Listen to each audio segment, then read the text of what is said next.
Olá, hoje é dia da gente falar da nossa indústria gaúcha com um grande incentivador do segmento. Meu convidado de hoje, determinado, democrático, desenvolvimentista, natural de São Francisco de Paula, filho de seu Dinarte, da Dona Ivone, cursou Direito pela UX, tecnólogo em calçados. O marido da Patrícia empreende desde os 19 anos, a Lena Calçados, empresa que administra até hoje. Pai de Eduarda, do Guilherme, do Eros. Atua também na política. É deputado estadual pelo PSB e presidente do FPI-RS, a Frente Parlamentar em Defesa da Indústria Gaúcha. Hoje teremos uma conversa de peso com Dalciso Oliveira, deputado. Muito bem-vindo para essa conversa de peso. Bem, muito bom dia, Rodrigo, a todos da TV Vale. É uma alegria poder estar aqui, primeira vez que nós estamos aqui nos estúdios, né, poder conversar com Novo Hamburgo, Vale dos Sinos, Grande Porto Alegre, enfim, com o povo gaúcho. E poder trazer informações que são pertinentes e também o pessoal conhecer um pouquinho mais do nosso mandato e da nossa história. Natural de São Francisco de Paula, São Chico. É, lá onde o vento faz a curva, bem no interior, né? Eu nasci numa região chamada Aratinga, né? Hoje ela é cortada pela Rota do Sol. Quando eu nasci, obviamente, ainda não existia, né? Mais ou menos 30 quilômetros longe do centro de São Francisco de Paula. Antigamente, São Francisco de Paula era uma das maiores cidades, maiores municípios, né, do estado. E ela era, como de praxe, era uma cidade que saiu de São Francisco de Paula muitos outros municípios, né? E eu sou de uma família do interior, né? Agricultura, madeiras, né? Era o que se tratava lá, ali a parte da Mata Atlântica ainda, né? E vim embora para a igrejinha com 9 anos de idade, né? Início dos anos 80. E já começou a trabalhar muito cedo, deputado. Quando eu vim embora para a igrejinha sempre foi uma região calçadista, o Vale do Paranhana, né? Aliás, em 93, o Vale do Paranhana era uma das maiores produtoras de calçados femininos do mundo, né? Quando a gente chegou ali naquela região, eu fui morar num bairro chamado Rotman, né? Que é quase na divisa com Três Coroas. E minha mãe me matriculou numa escola que era na divisa, do lado do Arroio Cuff, que faz a divisa com Três Coroas. No meu primeiro dia de aula, nós éramos meninos, eu era um menino do interior, né? Tinha 2 ou 3 colegas, nós saímos da escola, da sala de aula, e atravessamos esse arroio, e do outro lado do arroio tinha um ateliê, tinha uma casa de um senhor e tinha um pequeno galpãozinho assim. E nós, era criança, né? Tinha 9 anos de idade, espiamos por uma fresta, e saiu lá de dentro um senhor, né, de origem germânica, assim, o seu Hélio, né, o Hélio Miller. Ele disse assim: "O que foi, guri? Tu quer trabalhar também?" E aí os dois, nós estávamos de 3, né, 2 saíram correndo e eu fiquei meio preso, aquele jeito assim. Eu disse: "Ué, até trabalho. Então tu vem amanhã de manhã aqui, às 6h30 da manhã." Aquela papo, voltei para a sala de aula, os guris, fui atrás dos guris ali. Cheguei em casa e falei para minha mãe, né? "Mãe, eu arrumei um emprego, eu tenho que trabalhar amanhã." Do lado da escola lá. Ela disse: "Como assim?" Eu falei para ela. Aí, a aula era de tarde, né? E ela dava uns 3 quilômetros do Rotman até a escola, né? Ela foi comigo cedo, saímos de casa, eram umas 15 para 6 da manhã. E aí chegamos lá, ela perguntou pro tio lá: "Olha, o seu Hélio, né? Meu filho disse que ele ia vir trabalhar hoje de manhã aí." Aí ele disse: sim, ele está pronto, pode começar. E aí minha mãe voltou, né? Minha mãe trabalhava, ela era doméstica, né? E aí tal, e eu fiquei lá. Foi meu primeiro emprego. Naquela época era muito comum isso, você trabalhar no turno inverso, né? Então às 11h15 encerrou o expediente. Eu voltei para casa, almocei e logo em seguida voltei para que era do lado, né? Era assim, 50 metros longe desse ateliê era a escola, né? Aí voltei para que a aula começava 1h, né? Tudo muito rápido, né? Então foi minha primeira experiência, né? Aí depois passou um tempo, eu já comecei a trabalhar no próprio bairro, que tinha um ateliê lá e tal, mais próximo, né? Acho que Mas não parou mais. Nunca mais. Aí depois, naquela época se podia, inclusive tinha a própria CTPS, né? Isso nós estamos falando aqui dos anos 80, nós não tínhamos ainda esse acordo, né, que nós temos internacional com a OMC, que aconteceu nos anos 90 ainda no governo Collor. Então, a minha carteira foi assinada com 12 anos de idade, né? Eu faço aniversário dia 7 de janeiro e assinamos ela dia 13 de janeiro, né? Então, este ano de 2021, nós completamos 35 anos de INSS, né? Então, obviamente que depois nunca mais se parou, tive meu tempo na indústria e ali no período, aqueles primeiros tempos, com 19 anos eu empreendi, né? Então eu tive o tempo da indústria, tive o tempo de fazer o curso de tecnólogo, que era naquela ocasião quando você entrava no ensino antigo segundo grau, né? Hoje o ensino médio, você já podia se matricular, né? E assim foi feito, e a gente fez o curso, especialização em cálculo, né? Naquela época era tudo mais manual, né? Final dos anos 80, início dos anos 90, e que hoje se planilha tudo, né? Mas era tudo mais no cálculo. Depois veio a especialização com cronometragem, cronoanálise, enfim. Minha vida... chegou naquele momento para escolher ser um empreendedor, Luciano? Olha, a gente tem... Enxergava a parte difícil que tu encontra até hoje ou só via aquela possibilidade de fazer um resultado melhor, financeiro melhor? O calçado, em um determinado momento, Rodrigo, ali, as pessoas vão lembrar disso, ali, início dos anos 90, estava muito difícil, porque nós estávamos saindo de um momento com uma inflação que ela era altíssima, né? Uma região que ela exportava muito, e nós tínhamos um advento que estava batendo em nós aqui, que era o que a gente chama do dragão chinês, né? Que era a chegada aqui no Rio Grande do Sul, no Brasil, dos olhinhos puxados, querendo levar nosso produto para lá. E os caras vinham aqui, aprendiam ou nos convidavam para lá. Eu mesmo tive o convite em 95, né? E eu tive que fazer a escolha. A minha escolha foi no último momento. Eu dei o ok para ir para a China e isso ia acontecer em março de 95. Eu já tinha um negócio aqui, mas eram propostas muito rentáveis, né? Era receita em dólar, aquela coisa toda. E no meu último mês, durante o mês de março, né? Depois a gente tinha feito toda a documentação, eu disse, não, vou ficar com o meu negócio. E aí eu já estava 1 ano e meio com o negócio, né? E dei continuidade. O que me levou especificamente a trabalhar no meu próprio negócio foi justamente a experiência que eu tive. Já estava ali 6, 7 anos trabalhando no calçado, com carteira assinada, e com 15 para 16 anos eu fui trabalhar no administrativo já de uma empresa, né, utilizando dos conhecimentos captados pelo curso de cronoanálise, cronometragem e tecnólogo. E aí começamos a fazer programação, compras, aquelas coisas todas. E isso nasce em ti a vontade de você querer produzir, né? E inicialmente a Lena Rios não começou como indústria de calçado, nós começamos como representação e consultoria. Então nós prestávamos serviço para pequenas empresas, né? Fazia cálculo de produto, né? Eu tenho uma história que eu gosto de contar sempre o seguinte, né? Não vou falar aqui, obviamente, o nome da pessoa, mas eu me lembro que eu cheguei na frente de um senhor que era empreendedor, que era proprietário de uma empresa. Eu disse, quanto custa isso? Era uma botinada que ele tinha em cima da mesa, né? Daí ele disse assim, fulano, quanto custa o couro, o metro desse couro? Aí o cara falou o valor lá. Disse, então esse é o preço. É simples assim, o preço do produto era o preço do metro do couro, né? É uma coisa absurda você pensar. Aí você fica imaginando quanto dinheiro talvez perderam, mas quanto dinheiro talvez ganharam. Não se tinha um cálculo, né? Nos insumos de tudo. Não precisava ser na ponta do lápis. Não, e hoje você precisa ter todo o consumo de peça por peça, né? O quantitativo, o custo, quanto é o crédito, como é que se compra isso, como se dá para vender, né? É outros tempos, né? Depois se deu ainda a chegada da nota eletrônica, já agora, mais talvez aqui 20 anos, sei lá, 15 anos atrás começou a nota eletrônica. Então isso disparou muito, né? Eu não tenho dúvidas que esse momento, assim, essa mudança de estar ali na indústria, depois na área administrativa, é o que deu assim o combustível que eu precisava, assim, né? O incentivo para iniciar o próprio negócio. Depois nós tivemos ali uns 2, 3 anos, até 96, só na representação e só na consultoria. Em 96 que brilhou a ideia da gente também começar a fazer. Inicialmente a fábrica começou como fábrica de palmilhas, né? E aí nós começamos a produzir, industrializar palmilhas, que é um dos insumos que vai no calçado. Então nós começamos com palmilhas conformadas, na cidade de Três Coroas, inclusive. E depois, em 99, nós começamos em Igrejinha a fazer uma palmilha a Amalfi, que é uma palmilha utilizada mais em cepas e rasteiras.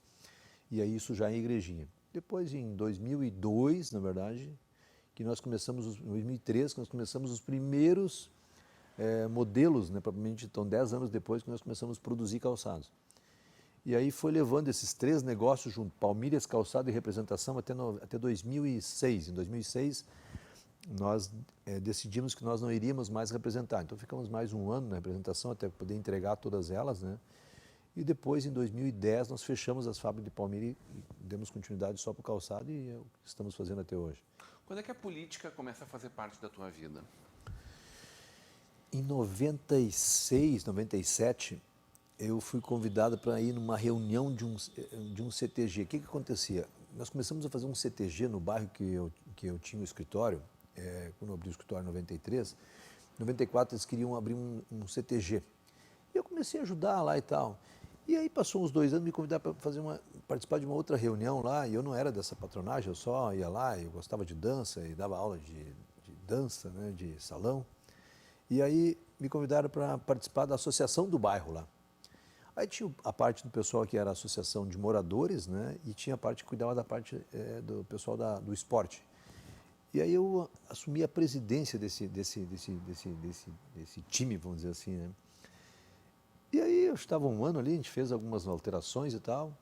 E meu pai sempre foi um cara muito envolvido com o antigo MDB da época, né? No final dos anos 70 e dos anos 80 ali. Já era PMDB naquela época. Quando né? só tinham 2 partidos, né? Era. E aí esse pessoal ficou sabendo e veio me falar. Disse, eu quero me filiar. Aí me filiei em 97 ao PMDB. E aí aquilo foi perdemos o tempo em 96. E aí a gente tinha um problema, né? Que o meu título, para poder concorrer, aí em 2000, eu teria que concorrer por 3 coroas. Aí a decisão era por vir para a Igrejinha. Aí eu acabei concorrendo por Igrejinha em 2000. E aí, bom, aí contou a história. Foi assim que começou, né, gente? Eu não me elegi direto no primeiro mandato em Igrejinha, né? Eu fiquei suplente, mas eles puxaram um secretário e o outro brigou com o prefeito. Aí eu era segundo suplente e acabei assumindo a Câmara, fiquei 20 meses, foi meu primeiro mandato, né? Então se deu como, obviamente, vereador, depois você assume, mas se deu por ser suplente. E aí depois da eleição em 2004, sim, daí já fui uma votada do partido, e daí foi até 2008, no terceiro mandato, aí nós fizemos uma votação incrível, eu e o Joel naquela ocasião, juntos fizemos 16%, 15% dos votos válidos da cidade. E aí começou a história da gente poder ir ou não para o executivo. Eu estava decidido a não dar continuidade à minha vida política, né? Em 2009 eu tinha decidido isso, porque eu havia sido presidente da Câmara em 2007 e eu estava presidente em 2009. E era meu último mandato, eu queria tocar meus negócios, a empresa estava bem, estava bem no calçado, senão não daria para fazer a questão da palmilha, tanto que daí, quando eu dei continuidade à questão da política, eu tive que fechar a fábrica de palmilha, não dava certo. Eu era solteirão, me casei em 2000, me separei em 2004, então não tinha quem cuidasse, ou era eu, né? E aí muitas conversas aconteceram, eu acabei saindo do MDB, porque o PMDB não me deu a oportunidade de poder concorrer ao executivo. E aí veio o PSB na história, né? Aí eu acabei me filiando ao PSB em 2010. E aí houve a eleição, houve a junção, então, né, para concorrer ao executivo em 2012. E aí a gente também era uma eleição muito difícil, né? Nós tínhamos primeiro 7% da intenção de votos, depois 11%, era um horror. E tínhamos um cara que havia sido 3 vezes prefeito, tinha 54% de intenção de votos. Nós vamos correr, né? Mas era a última eleição dos 3 meses, começava em julho, né? E nós éramos piá, então nós andávamos de manhã até de noite e aí invertemos, né? Chegamos no final com 40%, né? E o cara que tinha sido prefeito 3 vezes ficou com 32% e quem estava prefeito ficou com 28%, se não me engano, algo nesse sentido assim. E nós ganhamos a eleição. Depois a reeleição foi um ato natural, nós fizemos 74% dos votos na reeleição, foi muito bom isso. Um outro formato de gestão, né? Nós também utilizamos parte da nossa experiência da iniciativa privada, né? Eu fiquei com 5 secretarias, né? enxugamento assim na máquina, né? Me recordo que a gente fez, diminuiu muito o número de cargos de confiança e eu fiquei com 5 secretarias. Então, de manhã eu ia na minha empresa, né? Eu fiz um acordo com o prefeito, de manhã eu ia na empresa, saía às 11 e vinha para a prefeitura, aí ficava até de noite, mas cuidava das 5 secretarias. E aí a gente implementou muito essa ideia do nunca gastar mais do que arrecada, né? Sempre buscando o equilíbrio. E para pagar a dívida, né? Aí foi um abraço, né? Até vir a reeleição em 2016, né? A gente fez realmente um baita trabalho, foi feito um trabalho de ouvir muitas pessoas, né? Fazer com que cada centavo fosse a parte mais importante da caneta, né? E busca incessante por novos recursos. Naquela ocasião, se não lembrar ali que tinha o PAC, encerrando o PAC 1 e o PAC 2 do governo ainda, o antigo governo Dilma, né? Naquela ocasião já não era mais Lula, era Dilma. Se tinha isso, nós podíamos buscar muitos recursos a nível da União e fizemos a maior obra pública da história da cidade de Igrejinha, entregamos 400 unidades, né, habitacionais, 150 num projeto e 244 em outro. Foram realmente um período muito bacana da nossa história. Veio a eleição, ganhamos então com um percentual muito grande e nós passamos a discutir internamente num grupo que nós chamávamos lá do coordenação, que nós teríamos que ter alguém para representar a região, que fazia mais de 40 anos que nós não tínhamos representação. O prefeito Joel então disse, olha, eu me proponho, né? E a gente então começou com a ideia, conversar com ele, isso já logo depois de 2016, assim, foi novembro, dezembro de 2016, passou a eleição, começamos a tratar disso. Mas tinha um problema, né? O Joel, para ser o candidato, ele tinha que renunciar. Estamos falando da eleição já que ia vir em 2018, né? Ele teria que renunciar em março de 2018. E aí fomos tratando daquilo durante 2017, falamos com a Ana Amélia Lemos, me lembro que a gente foi a Brasília para ver, porque teria que mudar a lei eleitoral, né? Para que o Joel não precisasse renunciar e pudesse, e o vice-prefeito não precisava. Bom, chegou um momento que nós tivemos que decidir, meados de 2017, nós precisava fazer campanha antes, pré-campanha, né? E aí o Joel dizendo, nesses termos aqui eu não vou, então vai tu. E aí caiu no meu colo também para concorrer à eleição de 2018. E aí nós fizemos um planejamento de campanha, né, com pré-campanha, apresentação dos números da região e fazer com que a região entendesse que era importante ela ter uma autoestima e se valorizasse ao ponto de entender que em um momento nós já havíamos sido o maior produtor de calçados femininos e tanto que nós produzimos do ponto de vista do ICMS para a valorização do Estado. E aí houve realmente uma pré-campanha muito maciça, assim, nós tínhamos toda semana visita em cidades e apresentação dos números e o que nós prevíamos para a região. E aí nós comparávamos muito com a região dos Sinos, por exemplo, que sempre tinha representação, e dizendo também que os Sinos e o Paranhana eram uma grande região, né, e precisava ter também naquele canto algo para se representar, para contribuir junto aos Sinos, né, que essas regiões todas faziam parte da região metropolitana. E aí veio a eleição de 2018, nós já tínhamos uma certa preparação e aí, no início, te confesso que os primeiros 3, 4 meses não tínhamos tanta confiança, né? Mas depois, quando passou ali março, abril de 2018, quando entrou assim, foi afunilando mais para a campanha, e especialmente nos últimos 45 dias, nós tínhamos certeza que nós iríamos fazer uma votação, que se nós não chegássemos, nós iríamos brigar, né, dentro do partido. E aí nós tínhamos uma história do partido que conseguia eleger com menos de 25 mil votos nas últimas 4 eleições. Nós tínhamos convicção que se nós fizéssemos 25 mil votos, se nós não estivéssemos entre os eleitos, nós seríamos o primeiro ou segundo suplente. Bom, aí fizemos um pouquinho mais, fomos a 27 mil, e aí, se nós tivéssemos feito 25 mil votos, nós não teríamos entrado, né? Teria entrado o Beto Grill naquela ocasião. E nós fizemos quase 27 mil, acabamos entrando.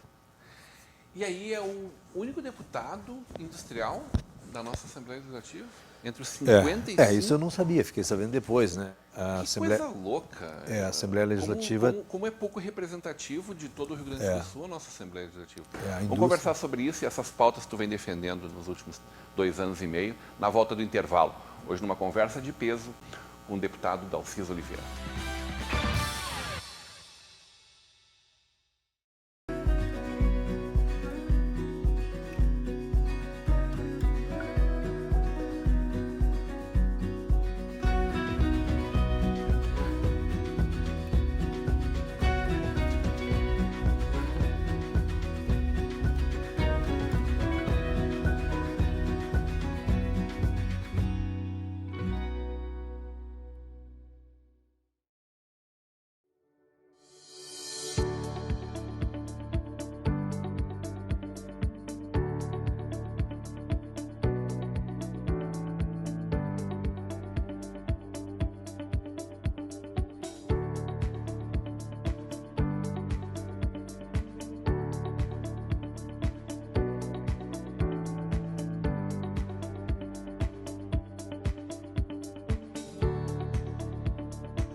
É com muita satisfação que a Unimed Vale dos Sinos faz a entrega desse presente especial a você. É o novo Hospital Unimed, referência em tecnologia, inovação e humanização. Uma estrutura toda conectada, com corpo clínico de alta qualidade, trazendo excelência ao atendimento hospitalar. Unimed Vale dos Sinos. Cuidar de você. Esse é o plano.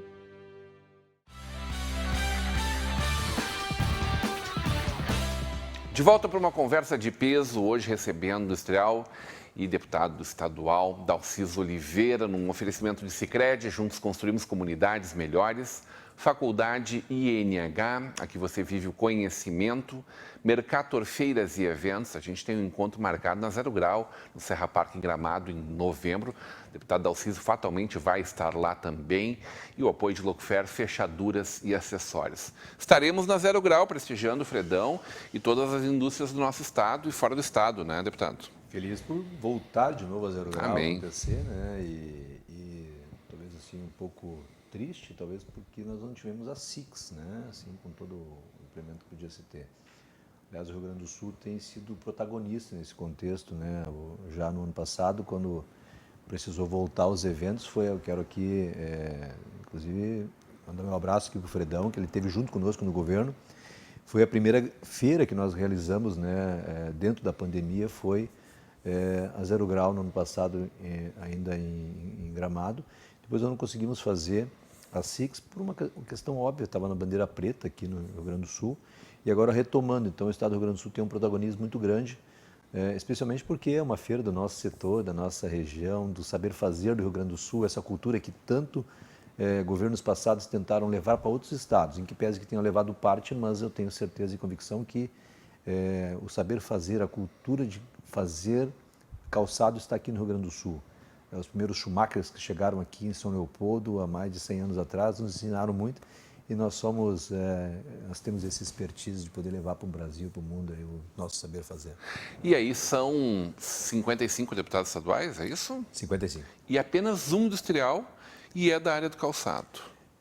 Quando eu fiquei sabendo disso, né, e a Fiergs nos questionou sobre tal, porque a FPI, a Frente Parlamentar da Indústria, ela existiu e sempre pautada, né, presidida por alguém que fosse da indústria. E tivemos um período aí que não houve a frente parlamentar na Assembleia, nas duas gestões anteriores, porque não tinha um parlamentar genuíno. Quando a FIEGS me questionou disso, nós começamos a falar com os parlamentares justamente para poder... toda uma conversa que você tem que fazer para conseguir articular que todos possam estar de acordo, né? Afinal de contas, a implementação de uma frente ele passa por aprovação de mesa diretora, uma série de coisas até você conseguir fazer o lançamento. Então nós tivemos aí um ano, claro que no ano passado, como houve essas circunstâncias, nós estávamos em pandemia, isso ficou suspenso na Assembleia. Voltado esse ano em um tempo mais híbrido, vamos dizer assim, nós conseguimos fazer a implementação. Se não tivesse havido o problema da pandemia, nós já teríamos implementado no ano passado.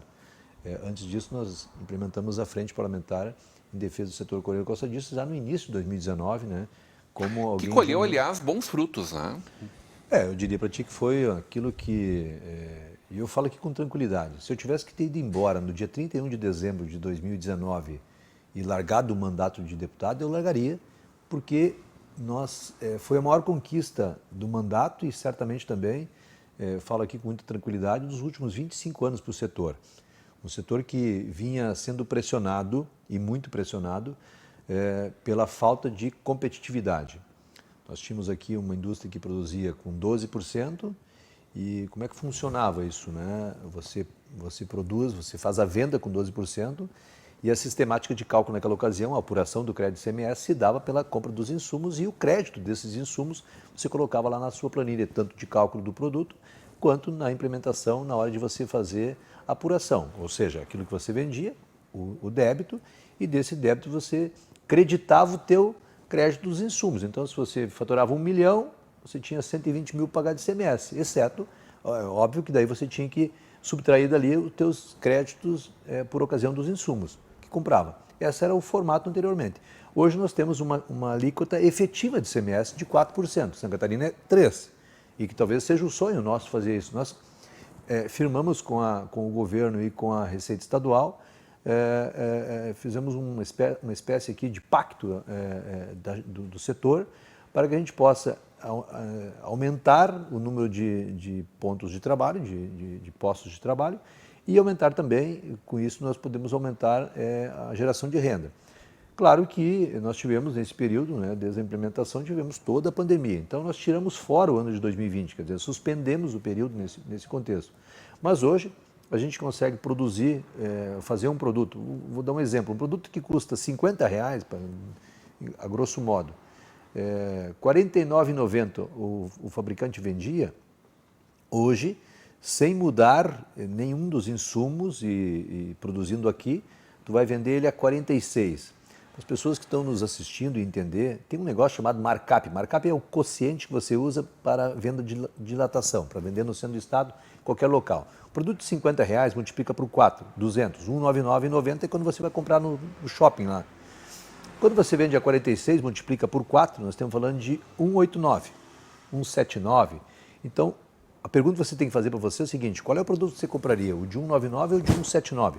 Mesma cor, mesmo produto. É isso que está acontecendo hoje com o setor coreiro calçadista, e eu tenho convicção que nos próximos 2 anos nós vamos estar de novo dentro de uma linha de competitividade altamente favorável à indústria do Rio Grande do Sul e produzindo muito mais e empregando muito mais pessoas. Isso eu não tenho dúvidas. Então, por esse motivo é que eu disse, inclusive numa entrevista para a Rosane Oliveira, da Rádio Gaúcha, numa ocasião, que se eu tivesse que largar a política naquele momento, eu largaria porque estaria não só satisfeito pelo aquilo que tinha acontecido no mandato, mas fundamentalmente porque 25 anos depois nós estávamos entregando para a sociedade gaúcha um sonho que ainda era dos anos 90.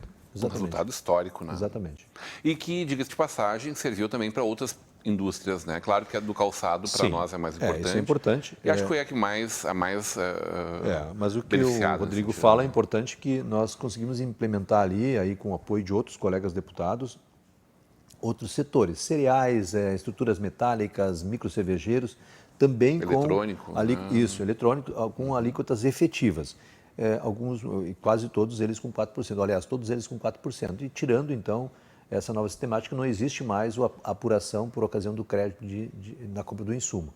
Claro que nós temos outros setores que a gente tem avaliado e tem conversado com o governo. Agora é importante que se diga o seguinte: nós não conseguimos isso sozinho. Eu fiz 14 reuniões com o governo ao longo do ano de 2019. Foram 14 reuniões. 8 dessas reuniões tiveram a participação efetiva do governador Eduardo Leite. Então, isso também nós temos que aqui dar a palmatória. O governador quis que acontecesse. Então, todos aqueles que nos acompanharam aqui, os presidentes que foram dos sindicatos, dos mais diversos sindicatos aqui do setor, sabem da intensa negociação que passou isso. Claro que também, né, e os senhores estão nos assistindo, existe um negócio chamado adesão. Então, você está dentro de uma sistemática e precisa aderir a essa nova sistemática. Para aderir, tem alguns adereços, por assim dizer. Tem que cumprir algumas metas. E nessas metas, algumas empresas não têm conseguido ainda se adaptar, né? Isso vai acontecer agora ao longo do período. Nós temos 3 incentivos para o setor coreiro calçadista, tudo dentro do livro de ICMS. E possivelmente a gente tem conversado aí, provavelmente nós vamos implementar e fazer um único, mas buscar acolher todos esses formatos, porque tem indústria que trabalha mais com exportação, outro trabalha mais com produto com custo menor, outro com custo maior, e isso tudo faz parte dentro de um contexto de negociação. Mas temos convicção que estamos andando bem. Deputados, uma série de encontros que são feitos no interior do Rio Grande do Sul, discutindo, né, pautas estratégicas para o desenvolvimento econômico, sobretudo para o desenvolvimento da indústria, né, que é esse braço sempre tão importante do nosso Estado, que nos últimos anos vem perdendo competitividade, nos últimos 50 anos vem perdendo competitividade para outros estados da federação. Não falo só da indústria calçadista, falamos das grandes indústrias do nosso estado, de vários segmentos que sempre foram tão relevantes, né? Inclusive perdendo muito espaço para o agronegócio, que evidentemente é um grande negócio, mas precisa ter o seu cuidado independente da indústria. E aí se discute muito pautas como desburocratização, logística e meio ambiente. E me parece que o governador vem encarando de frente esse desafio de discorrer sobre isso e de buscar soluções para isso. A Frente Parlamentar da Indústria, é importante que se diga isso, nós temos cinco eixos que são discutidos, né, nas nossas audiências. Fizemos 2 audiências até agora, uma na região metropolitana. Quinta-feira da semana passada fizemos aqui em Novo Hamburgo, inclusive, para discutir a região dos Sinos. Teremos a próxima agora, a região da Serra. São 10 regiões da Fiergs. As discussões centrais se dão pelo saber fazer de cada uma da região, a sua cultura, a vocação daquele povo, porque às vezes o povo dos Sinos não vai ter a mesma vocação, na região do Planalto, por exemplo, só por aqui, por analogia. E, fundamentalmente, que a gente poder discutir esses eixos que são fundamentais para a gente ter um Brasil competitivo, que é a nova sistemática que a gente tem buscado para a indústria nacional. Já discutido isso no Congresso Nacional, na Frente Parlamentar da Indústria Nacional. E a Frente Parlamentar da Indústria do Rio Grande do Sul trabalha em consonância com a FPN, que a gente chama. Bueno, nesse contexto, a desburocratização, a formação dos novos quocientes, a busca de ter um Estado mais enxuto, mais leve, que gaste menos, que aplique melhor os seus recursos, que possa conceder um incentivo para que a indústria de um Estado não fique brigando com ela mesma em outro Estado. Porque às vezes você tem empresas que estão instaladas no Rio Grande do Sul, estão instaladas em outro Estado, fazem o mesmo produto dentro do próprio grupo e acabam competindo com ela mesma, por termos diferenças gritantes com relação a isso. Mas tem também no Congresso Nacional a possibilidade de nós termos uma nova planta, por assim dizer, tributária, né? E isso vai nos dar certamente um fôlego muito grande para poder discutir o nosso país para os próximos 30 anos. Aliás, você falou aqui muito bem a questão do agronegócio. Eu tenho o maior respeito pelo agronegócio. O agronegócio tem uma bancada gigantesca no Congresso Nacional. O que a indústria precisa fazer é também ter a sua representatividade gigante lá no Congresso Nacional. Por quê? Porque nada que você toca em você, enquanto cidadão, tudo tem a indústria. Olhe para você, olhem onde você está, tudo tem a indústria. Então a indústria é essa máquina, né, de tecnologia, de formação de renda. Aliás, cada R$3 arrecadado no Brasil, vem da indústria. De cada R$3 da Previdência, 31% do que é arrecadado na Previdência é a indústria que paga.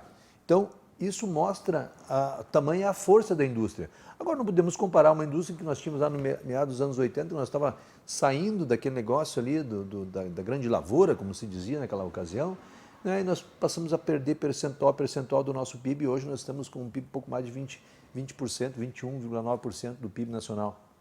Então, nós precisamos ter essa incidência. Exatamente, né? Pela tua visão da indústria e do desenvolvimento econômico do nosso Estado, me parece que teu nome vem constantemente sendo lembrado para encarar esses desafios lá no nosso Congresso Nacional. Tu enxerga a possibilidade realmente de colocar teu nome à disposição e de ser um candidato à deputação federal e discutir essas pautas lá, assim como a reforma tributária, que é essa questão que não tem fim no nosso país, né? Olha, nós temos um setor, o Rio Grande do Sul emprega, aliás, o Brasil emprega quase 10 milhões de pessoas na indústria. O Rio Grande do Sul sempre teve uma pujança muito grande, a nossa região sempre foi pujante, não só os Sinos, mas o Encosta da Serra, a região do Paranhana, que faz parte aqui da região dos Sinos, a região metropolitana. E, obviamente, que, como eu disse anteriormente, se o agronegócio tem representação e tem representação muito grande, olha, a indústria tem que fazer a sua parte. Não dá para a gente ficar pedindo esmola para o vizinho. E a indústria vem fazendo muito isso. E se a indústria tem essa grande importância do ponto de vista econômica, bom, nós temos que mostrar que nós temos que ter importância política. Claro, não tem problema nenhum. Eu acho que a gente tem que galgar esses espaços, e esses espaços nós podemos emprestar para o vizinho. Nós temos que buscar isso, porque a indústria ela reflete lá no comércio depois. Não há um comércio, não existe uma indústria forte. Tudo que se vende no comércio, na sua essência, se faz na indústria, né? Então nós temos que ter esses espaços e garantir, e certamente nós estaremos... Deputado, nosso tempo está estourado, mas eu não posso terminar essa conversa sem discutir contigo um assunto de extrema relevância. Tu és também membro-presidente da Frente Parlamentar de Defesa do Turismo, né? Ali, encostadinho em Gramado, Canela, São Chico, tua terra natal, vem fazendo um trabalho maravilhoso de desenvolvimento desse sentido. Qual é o potencial dessa nossa região aí dos Sinos do Paranhana? O que tu enxerga como representante desse segmento também? Primeiro, nós temos que parar de falar sobre corredor, né? Nós temos aqui no Rio Grande do Sul a segunda maior rota turística do país, que é a região serrana, Gramado Canela, ali, aquela região, São Francisco de Paula, enfim. Todas as regiões, elas estão encostadas ali. Esses cases de sucesso, como é o caso dali, nós poderíamos citar também Bento Gonçalves, com a questão das vinícolas todas ali, são importantes formatos de nós buscarmos os aprendizados e saber como se foi feito lá. O que não dá para nós fazer turismo, achar que as pessoas vão vir por vir na nossa cidade, ou utilizar uma curva de rio, um pinheiro grosso, uma pedra, achar que as pessoas vão vir por si só. Nós temos que mostrar. Vender um produto é como na indústria, né? Você tem que ter o produto, mostrar que ele é bom, fazer a venda do negócio e fazer o pós-venda. Tratar bem não muda nada para ninguém, tratar bem é importante que você possa chamar as pessoas, tratar bem esse cliente que vai vir aqui. O turista tem que ser tratado como um cliente quando você vende o próprio calçado ou a roupa, enfim, qualquer produto. Você tem que tratar bem. É o que a gente tem feito, falado sempre nas nossas audiências públicas. Aliás, tem algumas pessoas aqui no Rio Grande do Sul que são importantíssimas nesses cases de sucesso. Poderia citar aqui a Marta Rossi, por exemplo, lá de Gramado, que sempre faz um trabalho gigantesco, acolhe a pessoa lá do Festures, né, que tem um trabalho gigantesco junto com o poder público lá, e a importância do turismo, né, que também tem um PIB gigantesco no Brasil e no mundo. Então, não tenho dúvidas que nessa retomada vai ser extremamente importante em todos os segmentos que fazem o turismo, seja a atividade que for, o KINAI que for. Então, é importante que a Assembleia Legislativa também deu voz para isso, e eu sou presidente dessa frente, tem uma importância muito grande para a economia do Estado do Rio Grande do Sul. Adorei conversar contigo, seja sempre muito bem-vindo, que esse encontro seja o primeiro de muitos aqui. Já convidamos em outra oportunidade o deputado para estar conosco no programa de debate na Estação Hamburgo. Será muito bem-vindo, sem sombra de dúvidas. Estaremos aí. Muito obrigado aqui pela oportunidade, Rodrigo, obrigado a todos aqui, nosso abraço e nosso carinho. Hoje numa conversa de peso com o deputado estadual Dalciso Oliveira, representante da área industrial do nosso calçado aqui do nosso estado e do nosso turismo, né, como a gente acabou de falar. Continue com a programação da nossa Vale TV, da nossa rede comunidade de televisão.